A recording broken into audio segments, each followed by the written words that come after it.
Alright, so the last video on this YouTube channel went over the Vancouver Canucks and the Edmonton Oilers. What I wanted to do was revisit these two teams one more time in this video over here as we dive into a really deep piece published by Steven Sandor on the Edmonton Journal 2 days ago. We're not talking about the Nuge in this video commentary, instead we are talking about Evander Kane in this one-on-one sit-down interview talking about his last days as an Oiler, race in hockey, and why he chose the Vancouver Canucks. This article will be linked in the description. It is a really good piece. For as much as you might have strong opinions about Evander Kane, the person, the hockey player, the whatever, I think this is a really interesting commentary piece from Evander himself that dives into a lot of Vancouver's potential as well as what he had exhibited in Edmonton. Now, before we dive into this article, I did want to go over the profile here about Evander Kane before fully diving into it. Vancouver, BC guy. He grew up in Sunset, I believe it is. Something like that. 6'2", 218, left-handed guy. Evander Kane, the most recent season, scored 12 points in 21 playoff games, and the only reason I say that is because he had missed the entire regular season, 0 games played, 0 points. The year before that, he had 24 goals and 44 points in 77 games.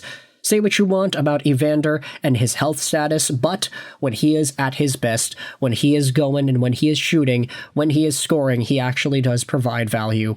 And for Vancouver, now that they have a little bit of depth on the wings here, with DeBrusk, Kane, Besser, Garland, Höglander, and the like, I actually do think that Vancouver's winger depth is a lot better compared to maybe what we had seen last year, when a lot of the guys were not really doing all too well. Evander, though, making $5.125 million till the end of this upcoming season. Pretty beefy cap hit. It is only for 1 year, though, so I do think it's manageable. And ultimately, if Evander is able to show up to Vancouver Canucks camp healthy, and if he's able to play the entire year and get maybe 25 goals, then I think you're probably happy with that, right? The reason I say 25 is because the last full season he had played, he had 24 goals in 77 games.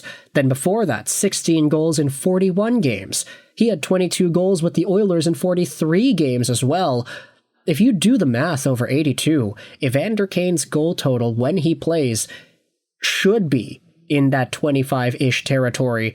That is, of course, assuming he plays all the games, which admittedly he hasn't done in a while. Actually, has he had an 82-game season? I don't think so. Oh boy. Yeah, maybe it actually isn't that easy for him to get to the games played mark, but still, Evander Kane is a valuable enough player that the Vancouver Canucks decided to take a flyer on.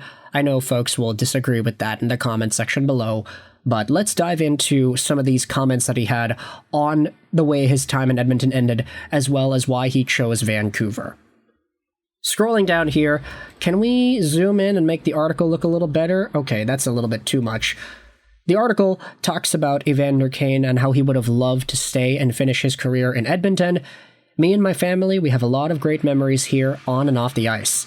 Obviously, I understand hockey is first and foremost a business, and that people have to make business decisions, especially when there are salary cap issues with teams. When you go to the finals back-to-back years, you probably have a pretty good team, and you have players making a lot of money. I think he saw that this summer with a ton of turnover. It's going to be happening for others next year, with a lot of guys moving on. For me personally, my agent made me aware of where Edmonton was, and obviously, I had some control in terms of where I went. And the Oilers did a nice job of working with me to get me to a place that made sense for me and my family, instead of just trading me to the highest bidder. I was appreciative. That's really nice as well. We did hear that Evander did want to come to Vancouver, which is part of the reason why the Canucks were able to make that trade go through. But instead of trading him to whatever team because they would get him the highest price, the Oilers ended up sending him to Vancouver without any salary retained at that, which definitely does feel awkward for Canucks fans to see the Vancouver team helping out Edmonton's salary situation. But if the Vancouver Canucks legitimately think they're getting value out of this player, then I guess it could be a win for everybody. Who really knows?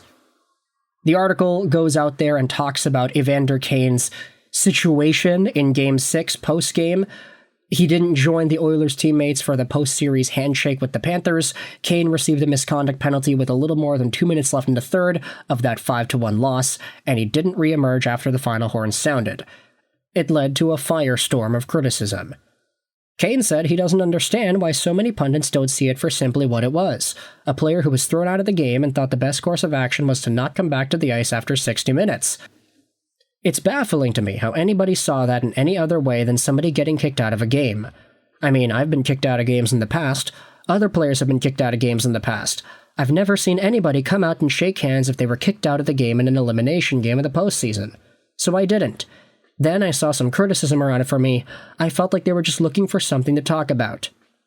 Even if you look at it like some of the chat about how I've been playing with a couple of minutes left to go, the season's over. I mean, who cares? You look at some of the media pundits, they talk about how you gotta go down swinging. And then once you go down swinging, it's all about discipline. Has he lost his mind? I find it ridiculous. You know? These are people that have never been in real intense competition ever in their lives. A lot of them, at least. And I find it funny to listen to sometimes. Now, that's some big, bold, spicy commentary right there from Evander Kane. Really sticking it to the folks that were criticizing him for not going back out onto the ice after getting eliminated. But, you know, you can disagree or agree with these comments in the comments section below. I want to get some discourse started about that. Now, because we have limited time, I wanted to skip all the way to the Vancouver Canucks and what exactly Kane's perception is about Vancouver and why he ended up wanting to go to this team. Of course, being the hometown connection, obviously there's a link there, but this is where Kane talks about the Cup Finals and how everything went down. You look at the first year, obviously, I couldn't finish the series.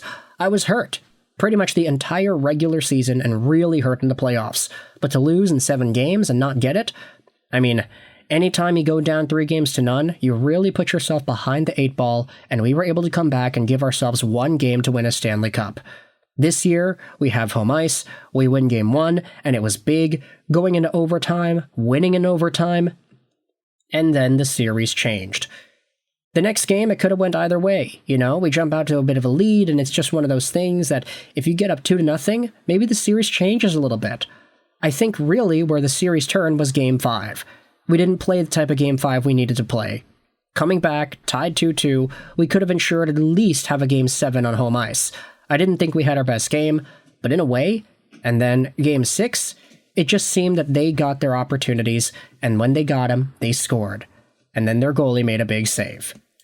Kane then talks about how for the finals, Sergei Bobrovsky stole games for them, he was elite, they've got big, mobile D, great goaltending, and deep forward lines. This is nothing new. We know that the Florida Panthers are just such a deep team, and they're really, really good. But if you scroll down and read about Evander Kane and the Vancouver Canucks, he believes this Canucks team is close to getting back to where it was 2 years ago, when they had won the Pacific Division and was ousted in the second round of the playoffs by the Oilers after a wild, physical 7-game series.